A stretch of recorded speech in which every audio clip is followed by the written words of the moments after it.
Hello, Mama Liu. Hi! Yan po ang pasimuno ng paghihirap na. Charot.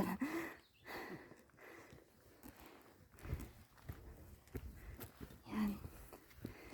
Binabagtas na nga po namin ang matarik na bundok ng Mount Ulap. Daming parte ng sapatos. Grabe. Kung mag-isa ko lang dito, maliligaw talaga ako.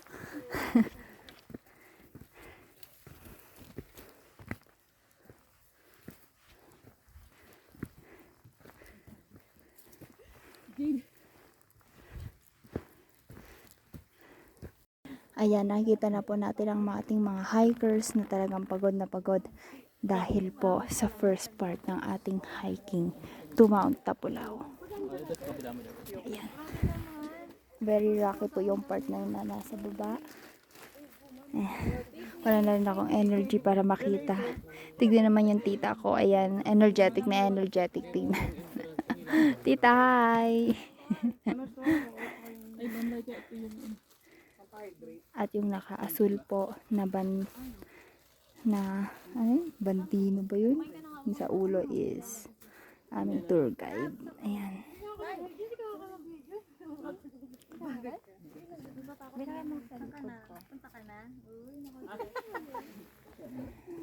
Ayan. Panibagong part na naman po ito. Pero very exciting siya. And sobrang worth it yung experience namin dito. Worth it yung lamig kasi magpapawisin ka pa rin. At least diba malamig. May free aircon para mapawi yung pawis. Ayan. Yan, panibagong babagtasin para sa panibagong part road to Mount Tapulao. Yan. Very rocky siya, oh. Hindi naman hirap na hirap ako umakyat. Very helpful talaga itong tungkod na gamit ko. Kasi siya yung pang-carpet para magkaroon ako ng strength na umakyat. Ayan. Ayan. Nakakyat ng konti, nakausad. At ngayon, nandito na naman kami. At may mga bagong tanawin kang makikita. Ayan, mapapansin sa boses ko na pagod na rin ako.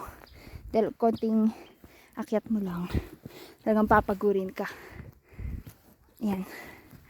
Ayan, continue lang din ang hiking namin.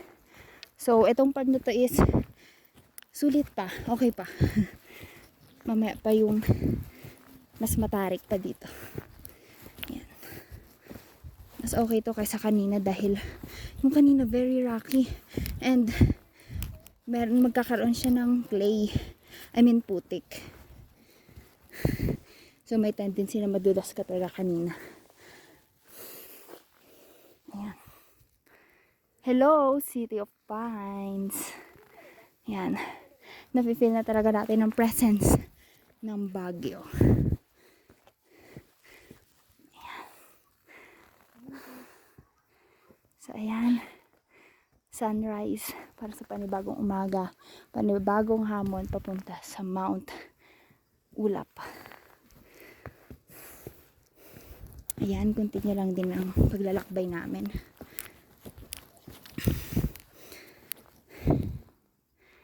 Yan, bangin na yan. So once nag-step ako dito, bahala ako mapunta na sa baba.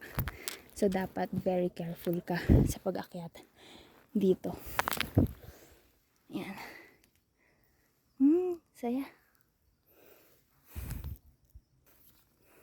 Hi.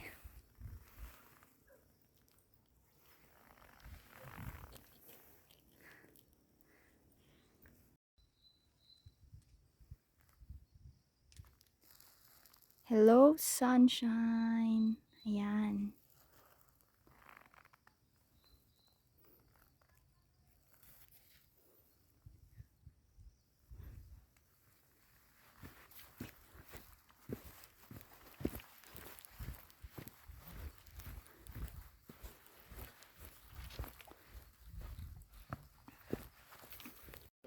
Siya daw gusto niya sana kaso daw niya kaya yun. Ang laki niya ng uso.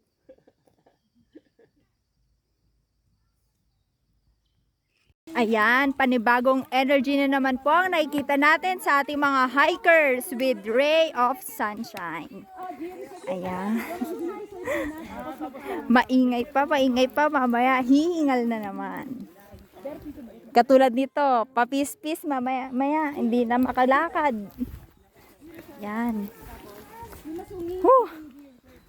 Malamig na mainit, ewan ko ba.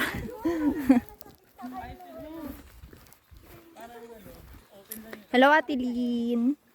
Yan. Alala yan ni Tita. Charot.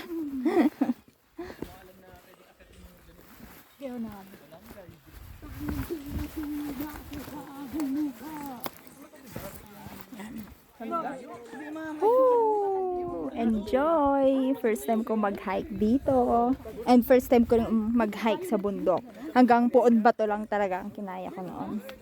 For beginners talaga tong Mount Ulap, sabi ni Ma'am Aliu. Pero feeling ko pang mga veteran hikers na to eh.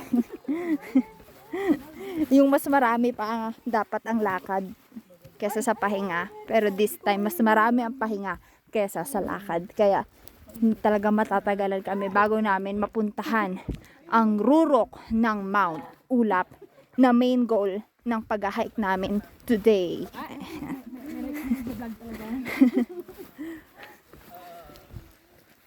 Yan, ang ganda.